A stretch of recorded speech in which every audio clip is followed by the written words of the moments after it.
Viral point के मुअज़्ज़ज़ नाज़रीन अस्सलाम वालेकुम। जैसे जैसे इलेक्शन करीब आता जा रहा है तो दो चीज़ें वाज़ेह होती जा रही हैं। अवाम के लीडरान और ग़ुलामों के लीडरान सामने आ रहे हैं। काजी फ़ायज़ ने फैसला दिया तो उसके बाद मरीम नवाज़ भी निकल चुकी है और उसके मुखालिफ में शेर अफजल मरवत, शाहिद खटक और तहरीक इंसाफ के लोग भी आज़ाद उम्मीदवार के तौर पर आपको सड़कों पर जलसे करते हुए नज़र आते हैं। यह मनाज़र आप देख सकते हैं, ये करक के मनाज़र हैं। जब शाहिद खटक सामने आता है तो अवाम उसको कंधों पर उठा लेती है और वहाँ पर एक बड़ा मजमा सामने आ रहा होता है। पुलिस को जैसे ही इतलात मिलती हैं पुलिस भागी भागी आती है, लेकिन तब तक शाहिद खटक अपना वर्कर कन्वेंशन कर चुका होता है और पुलिस वहाँ से बंदों की बजाय कुर्सियाँ उठाकर जाते हुए नज़र आ रही होती है। इसके साथ साथ ओकाड़ा में मरीम नवाज शरीफ ने जलसा किया।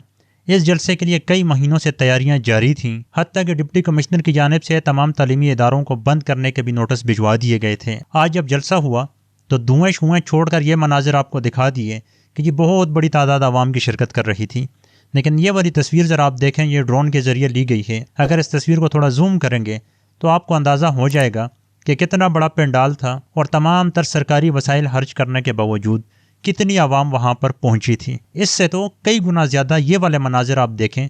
कल जब शेर अफजल मरवत ने सोशल मीडिया पर सिर्फ कहा था कि मैं कराची में जलसा करने लगा हूँ, तो वहाँ पर सड़क पर आवाम की एक लंबी कतार और लंबा हुजूम जो है वहाँ पर पहुँच चुका था। इस वक्त सामने नज़र आ रहा है कि एक तरफ नवाज शरीफ, जिसको तमाम रियासती इदारे मुकम्मल तौर पर सपोर्ट करते हुए नज़र आते हैं, दूसरी जानिब तहरीक इंसाफ के आज़ाद कारकुनान अब वो अपने निशान के लिए भी परेशान हैं। उनके ऊपर पुलिस छापे भी मारते हुए नजर आती है। यह मनाजिर आपने वैसे भी देखे शायद खटक वाले। इसी तरह शेर अफजल मरवत के वर्कर कन्वेंशन के ऊपर भी छापे मारे जा रहे हैं। तो तहरीक इंसाफ को तोड़ दिया, बल्ले का निशान छीन लिया, लेकिन उनके इरादे अब भी मजबूत हैं। यही वजह है कि मुकम्मल तौर पर उनके ऊपर अभी भी क्रैकडाउन जारी है।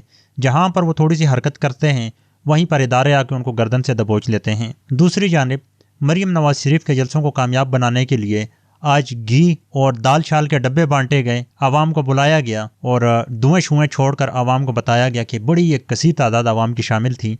बहरहाल नून लीग एक सियासी जमात है, पंजाब में उसने 36 साल मुसलसल हुक्मरानी की है, तो इतना तो उनका हक बनता है। लेकिन फिर भी अगर ऐसी जमात जो अपने आप को जमहूरियत का देवता कहती है वो अपने मुखालिफिन को मैदान में से निकाल कर फिर मुहिम पर बाहर आती है, तो इससे ज़्यादा अखलाकी तौर पर शिकस्त तो मुमकिन हो ही नहीं सकती। बहरहाल अब देखना यह है कि क्या आवाम इमरान खान के आज़ाद उम्मीदवारों को बड़ी तादाद में कामयाबी दिलवाने में कामयाब होती है या फिर मायूस होकर घरों में बैठ जाती है और ये मैदान सिर्फ और सिर्फ वही नवाज शरीफ और जरदारी के लिए छोड़ती है, या इनमें से जो जीतेगा ट्रॉफी के तौर पर मौलाना फजल रहमान को उसके हवाले कर देती है। इम्तिहान आवाम का है।